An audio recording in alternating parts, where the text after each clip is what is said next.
Ladies and gentlemen, brothers and sisters, today I stand before you to ask a question that chills the heart and stirs the mind. Will there really be a war between Pakistan and India? It is a heavy question. It is a real question. It is a question that millions ponder in anxious whispers.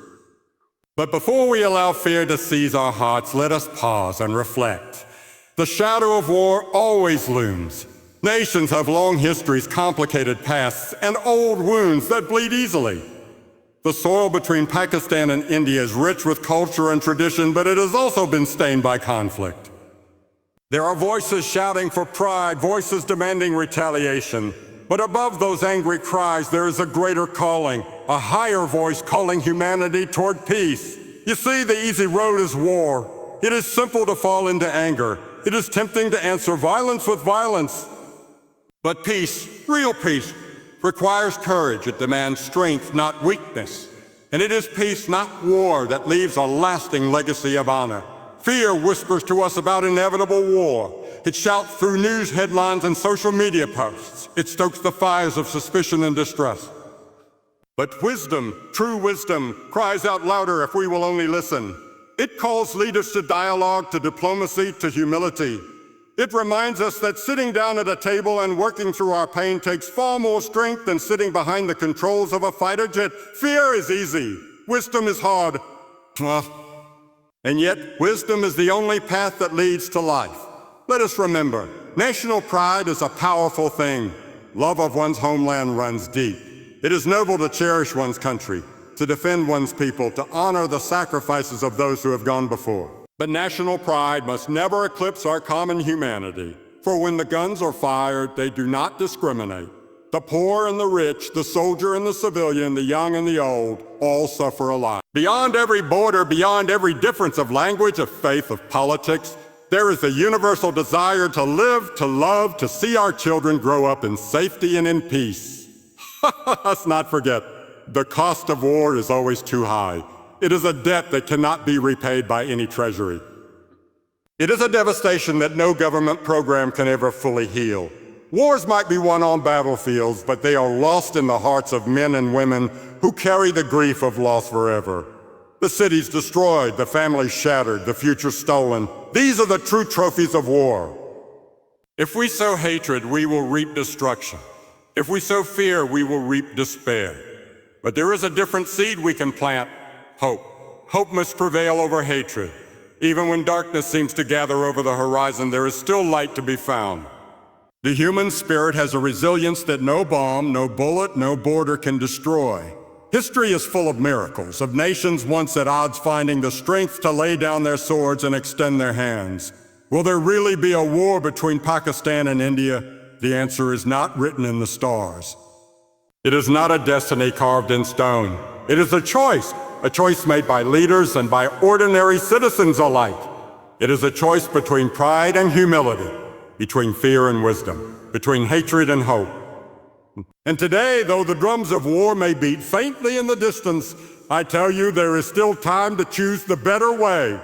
There is still time for conversations to replace confrontations. There is still time for respect to replace resentment. There is still time for neighbors to see each other not as enemies, but as fellow travelers on the road of life. Throughout history, the specter of war has never been far from humanity's doorstep. It lurks behind political tensions, economic struggles, ideological divides, and historical grievances. In every era, there have been moments when conflict seemed inevitable, when the weight of anger and fear pressed down so heavily that it appeared violence was the only release. The shadow of war is persistent, patient, and ever ready to find its place in the hearts of men and nations alike. The relationship between Pakistan and India is no stranger to this shadow. From the first days of their independence, these two great nations have walked a narrow and dangerous path, separated by wounds that never fully healed, fueled by narratives that paint the other as adversary rather than neighbor. Every diplomatic strain, every tragic incident, every careless word from a leader or commentator seems to add another brick to the wall of suspicion that divides them. The media plays its part, magnifying every slight, repeating every rumor, and reminding people that peace is fragile and war is never far away. But in the midst of this darkness, there remains a truth brighter than any shadow. Peace is the higher calling. It is not the easier calling. It does not come naturally to the wounded heart or the prideful spirit. It demands a strength that surpasses mere force, a courage that exceeds the bravery of any battlefield. True peace requires humility, patience, and an unwavering commitment to see the humanity in those who have been taught to be seen only as enemies. Peace is not the absence of conflict, nor is it a passive surrender. It is an active choice made daily in the halls of power and in the quiet thoughts of everyday people. It is the deliberate act of stepping back from the brink, of refusing to answer violence with violence, of choosing understanding over accusation. In a world that glorifies the victor and romanticizes the battlefield, choosing peace can seem almost foolish. Yet it is the only path that honors the dignity of every human life. History has proven that wars may settle borders temporarily, but they leave deeper wounds in the soul of a nation. These wounds do not heal easily. They fester, they create cycles of bitterness and revenge that trap future generations. Peace, on the other hand, sows seeds of hope. It builds bridges where walls once stood. It teaches children not to hate, but to dream. It transforms old battlegrounds into marketplaces, schools, and parks. It turns enemies into neighbors and strangers into friends. The shadow of war may loom and its darkness may feel oppressive at times, but it has no power where peace is pursued with passion and persistence. The choice between war and peace is not made in a single grand moment. It is made in 1,000 small decisions, in how leaders speak, in how communities remember, and how citizens think about those across the border. The temptation to yield to fear, to anger, to the ancient pull of violence is real. It is powerful, but it is not invincible. There is a greater strength, a deeper power, a higher calling, and that is the call to peace. Fear is an old and familiar voice. It knows how to creep into the human heart, especially in times of tension and uncertainty. It whispers in the ears of leaders and citizens alike, telling them that the only way to protect themselves is to strike first. It plants seeds of suspicion, growing doubt where trust might have once existed. Fear magnifies every slight, every threat, and convinces nations that war is not just possible, but necessary. It wraps itself in the language of self-defense, honor, and pride, masking its true nature as a destroyer. Between Pakistan and India, fear has often played this role. It fans the flames of old grievances. It reminds each side of every past betrayal, and it casts long shadows over every effort at peace. Fear tells stories of enemies lurking beyond every border crossing, hiding behind every diplomatic smile. It is a persistent and persuasive voice, especially when history offers it plenty of material to draw upon. But while fear whispers of war, wisdom raises a stronger cry, a cry for dialogue. Wisdom, though quieter at first, speaks with deeper authority. It does not deny the real challenges and threats. It does not pretend that peace is easy or that danger does not exist. But wisdom sees further than fear can see. Where fear sees only the next battle, wisdom sees the cost of generations lost to grief. Where fear demands a quick answer through violence, wisdom calls for the hard, patient work of conversation. Dialogue is the language of the brave. It requires opening doors that have long been closed. It demands listening, truly listening, not to respond, not to defend, but to understand. It asks each side to lay down not their dignity, but their pride, not their security, but their assumptions. Through dialogue, the unknown becomes a little more known. The stranger becomes a little more human. The enemy becomes someone whose story, if not fully shared, can at least be partially understood. True dialogue is not weakness. It is strength. It is the refusal to let fear have the last word. It is the belief that no matter how deep the divisions, there is still a thread of common humanity strong enough to build a bridge. Dialogue requires patience because real healing does not happen overnight. It demands humility because peace cannot be dictated. It must be agreed upon. And it calls for vision because without hope for a better future, the cycle of suspicion will never end. Fear will always have its say. It is a part of human nature, but wisdom must be louder. Wisdom must be bolder. Wisdom must be relentless in calling nations back from the edge of conflict, back from the brink of irreversible mistakes. Dialogue is not an admission of weakness, but a declaration of strength. The strength to believe that words are mightier than weapons when spoken with honesty and heard with humility. There is something powerful, even beautiful, about national pride. It stirs the heart, fills the soul with a sense of belonging, and binds generations together through shared history, language, sacrifice, and dreams. Every flag raised, every anthem sung carries with it the stories of those who fought, who built, who hoped. It is good and right to love one's country, to honor its achievements, and to cherish its heritage. But national pride, when left unchecked, can cast a dangerous shadow. It can become a blinding force, eclipsing the deeper truth that beneath the colors of every flag beats a heart that longs for the same things: dignity, security, freedom, and peace. It can cause us to see those across the border not as fellow human beings, but as faceless enemies, as threats, as obstacles to our own greatness. In times of tension between nations like Pakistan and India, the temptation is strong to let national pride harden into hostility. It is easy to listen to the voices that preach division, that glorify confrontation, that define patriotism by how loudly one can denounce the other. It is easy to forget that love of one's own country does not have to mean hatred for another's. Common humanity is not erased by lines drawn on a map. It is not diminished by differences in religion, culture, or language. It is something far deeper, woven into the very essence of who we are. A mother's love for her child, a farmer's hope for rain, a young person's dream for a better tomorrow. These are not bound by national borders. They are universal. They are what unite us, even when politics and history try to tear us apart. True patriotism does not deny this shared humanity. It embraces it. It understands that a nation's greatness is not only measured by its military power or its political victories, but by its ability to recognize and protect the humanity of all people, even those who live across an invisible line. When national pride eclipses common humanity, the results are devastating. Wars are fought for honor, but they leave behind graves that honor no one. Hostilities are justified by appeals to glory, but the broken families in shattered cities bear silent witness to the truth that no side wins when humanity is forgotten. It is possible, it is necessary, to be proud of one's country while still acknowledging the value of every other. It is possible to stand tall in defense of one's homeland without trampling the dignity of another. It is possible to sing songs of national pride with one breath and speak words of peace with the next. The heart that loves its country truly loves peace even more.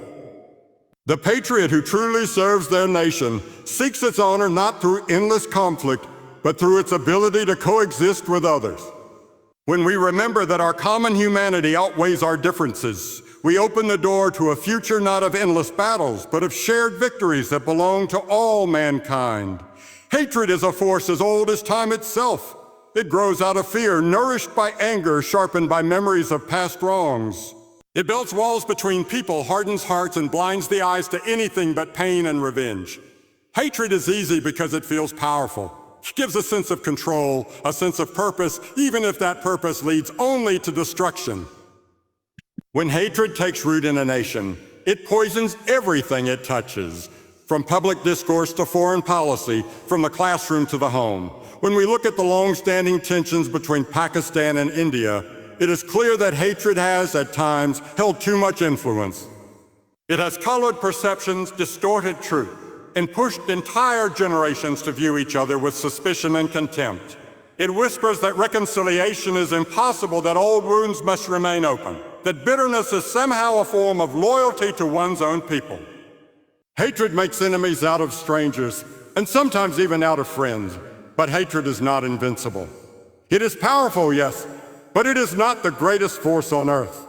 There is something stronger, something deeper, something far more enduring: hope. Hope refuses to surrender to hatred's demands. It is the quiet, steady belief that change is possible, even when everything seems broken. Hope sees beyond today's pain to tomorrow's possibilities. It believes that the cycle of retaliation can be broken, that peace is not a foolish dream, but a destiny waiting to be claimed.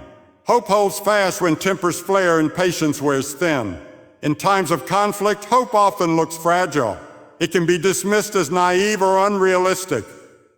But the truth is, hope is what has carried humanity through its darkest hours. It is what rebuilt cities after they were reduced to rubble. It is what healed nations torn apart by war. It is what inspired leaders to choose negotiation over violence, forgiveness over vengeance, and unity over division. Hope is not passive. It is not sitting idly by, wishing for things to get better. Hope acts. Hope speaks. Hope moves people to cross the lines that hatred has drawn. It builds schools instead of stockpiling weapons. It writes treaties instead of declarations of war. It invests in the next generation, teaching them not to inherit the hatreds of the past, but to imagine a future shaped by cooperation and respect. Hatred burns hot and fast, but it ultimately consumes itself. Hope endures, it grows even under pressure. It multiplies when shared. Single act of kindness, a single word of understanding, a single gesture of goodwill can spark hope in places where hatred once ruled unchallenged.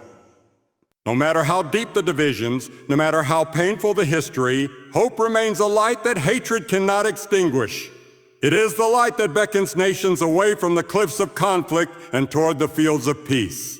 It is the voice that calls people to remember that what unites us is always greater than what divides us. War has a way of disguising itself at the beginning.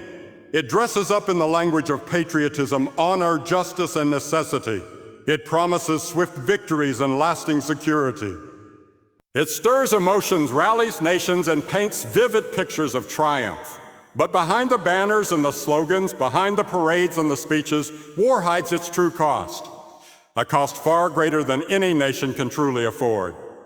The cost of war is not measured only in soldiers lost on the battlefield, though their sacrifices are heavy enough.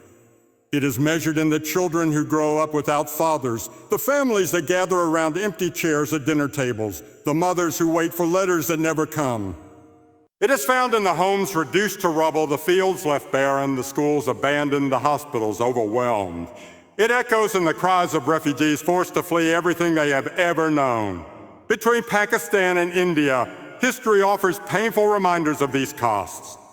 Border clashes, full-scale wars, and ongoing tensions have left scars not only on the land, but on the hearts of millions. Every life lost, every community displaced, every opportunity destroyed by conflict adds to a debt that cannot be repaid. Economies that could have flourished are stunted. Dreams that could have built a future are crushed beneath the rubble of destruction. The financial cost alone is staggering.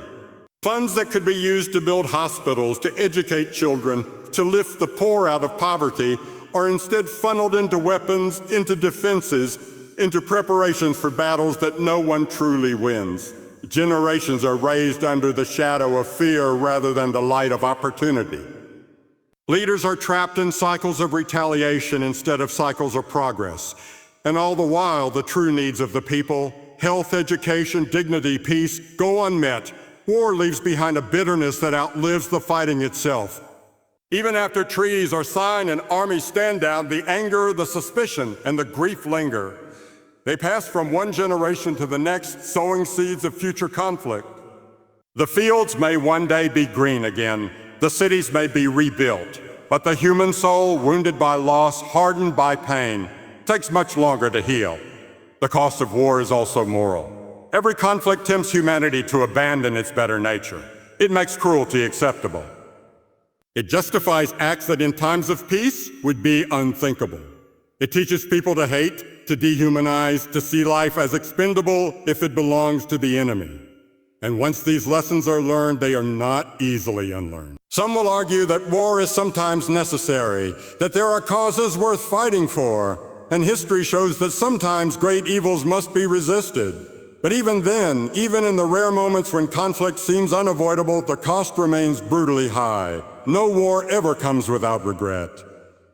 No battlefield victory ever fully compensates for the lives lost, the future stolen, and the innocence shattered. The world is watching. The world is hoping. Because when two great nations like Pakistan and India choose peace, They don't just change their own destinies, they send a message to the entire world that humanity is bigger than hatred, that love is stronger than fear, and that hope will always have the final word. Today, let each of us commit ourselves to being carriers of that hope. Let us speak words that heal, not harm. Let us share visions that build, not destroy. Let us believe in a future where our children's laughter is louder than the echoes of gunfire. The world does not need another war. It needs heroes. Not heroes who wield swords, but heroes who build bridges. Will there really be a war between Pakistan and India? I pray not. I believe not. I hope not. But belief and hope must be matched by action. Let peace begin with us, in our words, in our prayers, in our hearts. Let it be said of this generation, when the moment of crisis came, we chose peace. When the darkness threatened to overwhelm, we chose light. When hatred knocked on our door, we answered with love. The choice is ours. The time is now. May peace prevail, not just between Pakistan and India, but wherever hearts are bold enough to believe that love is stronger than war. Thank you.